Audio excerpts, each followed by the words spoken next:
Bayangkan kalau kita dah sebar benda-benda yang kita tak tahu betul ataupun tidak, kita terlibat dalam wakaf dosa.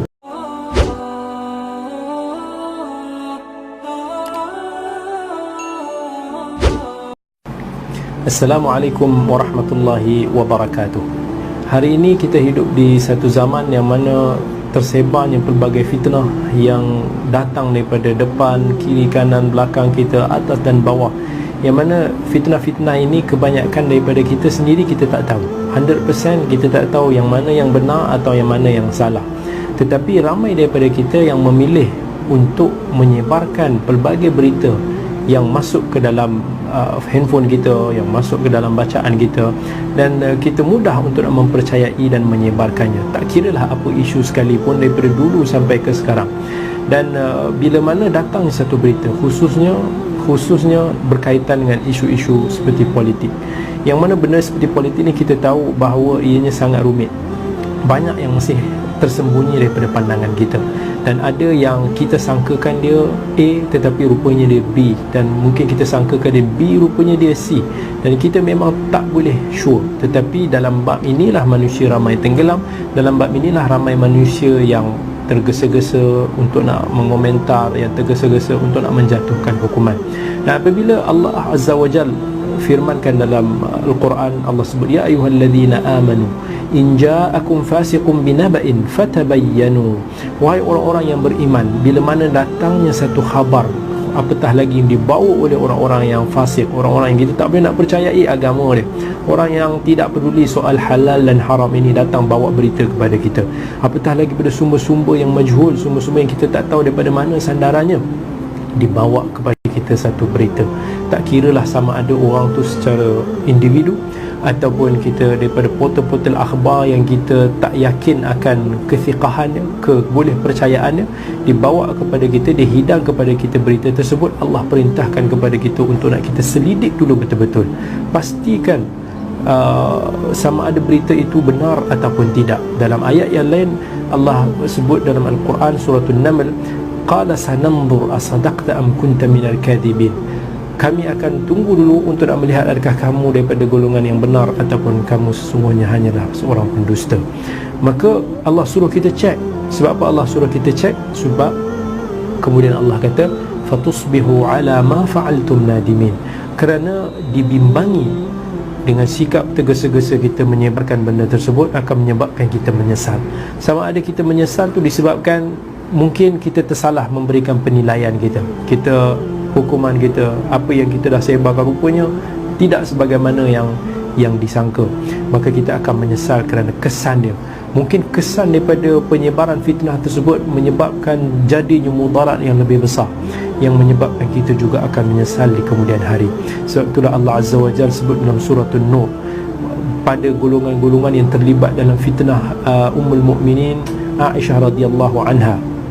Ketika mana Aisyah radhiyallahu anha difitnah, dituduh berlaku curang dengan Nabi sallallahu alaihi wasallam, segelintir daripada orang-orang yang beriman ini mereka terlibat dalam penyebaran kira-kata berita tersebut. Bahkan orang yang paling hampir kerabat dengan keluarga Aisyah, yang rapat dengan ayah dia Abu Bakar As-Siddiq, pun terlibat dalam fitnah tersebut.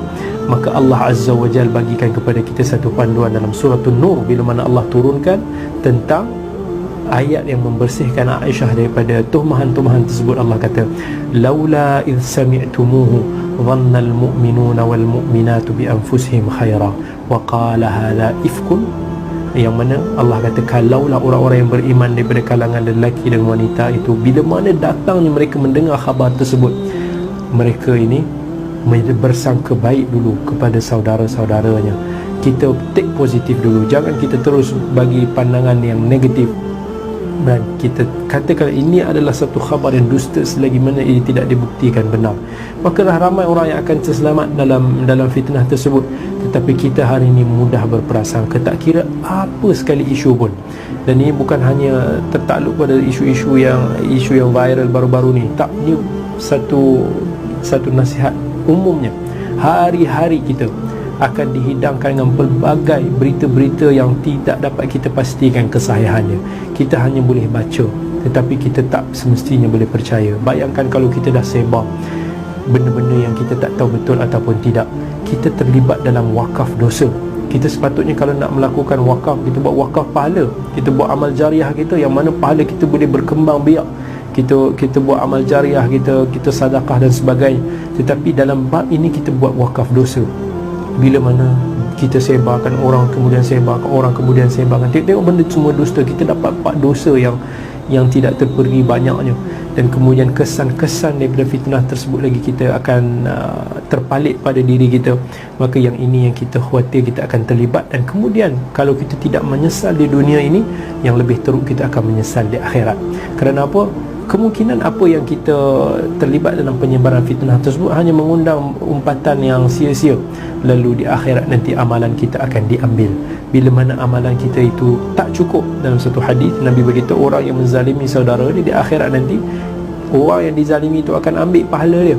Kalau sampai pahala kita dah habis, kita pula akan ambil dosa-dosa orang yang kita zalimi tersebut, waliyadzubillah. Dan inilah yang perlu kita hindarkan.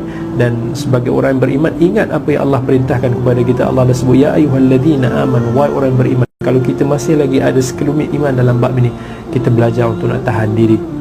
Sebagaimana masa kita baru berpuasa, kita baru melepasi fasa Ramadan, yang mana kita belajar untuk nak menahan diri kita daripada makan minum, menahan diri kita daripada nafsu syahwat, menahan diri daripada berkata benda-benda yang tak elok, berkelakuan buruk. Maka teruskan lagi selepas Ramadan, kita belajar. Kalau tidak, apa gunanya kita melalui bulan puasa? Bulan puasa bukan hanya sekadar lapar dan dahaga, tetapi bulan puasa ialah melatih untuk nak kita menahan diri. Hold on. Bila mana ada satu benda yang mungkin kita suka benda tu menimpa musuh kita ataupun menimpa pihak-pihak yang kita tak senangi ke apa, tapi kita belajar untuk nak tahan diri kita. Tak kira lah bila-bila ataupun apa sekalipun situasinya, sebagai seorang yang beriman, belajar untuk nak tahan diri lidah kita. Kita belajar untuk nak tahan diri kita, untuk nak kita berfikir, untuk nak kita nak teliti. Dan kemudiannya setelah itu, barulah setelah dipastikan oleh badan-badan autoriti, barulah mungkin berita tersebut mungkin boleh diketahui akan kebenarannya. Kerana kita hidup kena ingat zaman yang fitnah yang begitu dahsyat ini, kita susah nak pastikan sama ada benda tu benar atau tidak. Maka menjaga lidah ini adalah rahsia untuk nak kita selamat. Nabi SAW beritahu bahawa siapa yang boleh menjamin dijaga dia punya antara dua celah bibir ni, insya-Allah Nabi kata aku jamin tempat dia di syurga. Dan sebaliknya, kalau dalam hadis yang lain, innal abda la yatakallam bi kalimah, seorang hamba Allah itu kemungkinan akan bercakap dengan satu kalimah yang mana kalimah tersebut dimurkai oleh Allah Azza wa Jalla, la yulqilaha bala, yang mana dia tak peduli pun soal halal salah dan betul. Maka Allah akan dengan satu kalimah ni, Allah akan campak dia jauh daripada jauh jarak utara dan barat tersebut. Wal'iyadzubillah. Moga Allah pelihara kita semua. Assalamualaikum warahmatullahi wabarakatuh.